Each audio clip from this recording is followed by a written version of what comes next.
এখন যে আপনারা ছোট্ট কড়াইটা দেখতে পাচ্ছেন, এটা কিন্তু আমার বিয়ের পরে ১ম কড়াই। সেই কারণে কড়াইটাকে মাঝে, মাঝে বের করে রান্না করি আর যত্ন করে তুলে রেখেছি।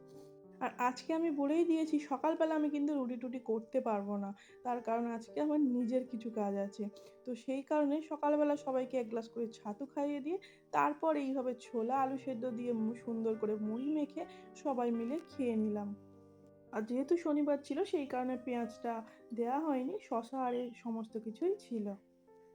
আর এইদিকে আমার শরীরটা একটু খারাপ লাগছিল। সেই কারণে ভীষণ রকম বিরক্তি একটা ফিল করছিলাম কাজ করতে, করতে। তারপর এদিকে দুপুরবেলা রান্নাটাও শর্টকাট করব। সেই কারণে এখানে একটু ওই গোবিন্দভোগ চাল বের করে নিচ্ছি। আর গোবিন্দভোগ চাল যখনই বের করি না সারা ঘর একেবারে গন্ধে ম করে।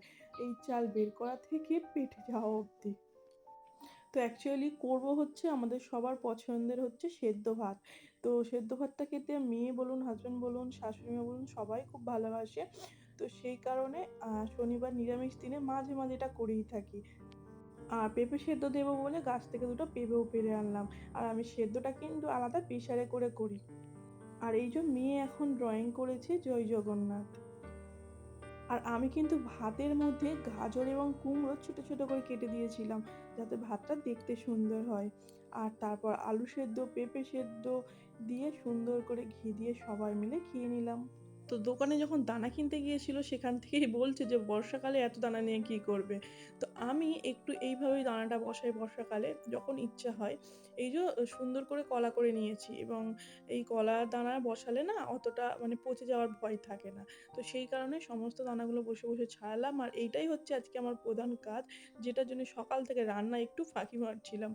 আর এই যে এখন এই জায়গাটায় পুরো পুকুর পাড়ে আমাদের মাচা করে দেওয়া হয়েছে এবং এই মাচাতেই উঠবে কিন্তু আমার এই সমস্ত লতানো গাছগুলো। আর যেই ডাঙাটার কাছটায় আমি না গাছ-টাছ বসাই ওখানে বর্ষাকালে এত পরিমাণ ঘাস হয়, এই পরিষ্কার করব এই ঘাস হয়ে যাবে। তো সেই কারণে ভাবলাম এই জায়গাটায় একটু গাছ বসাই।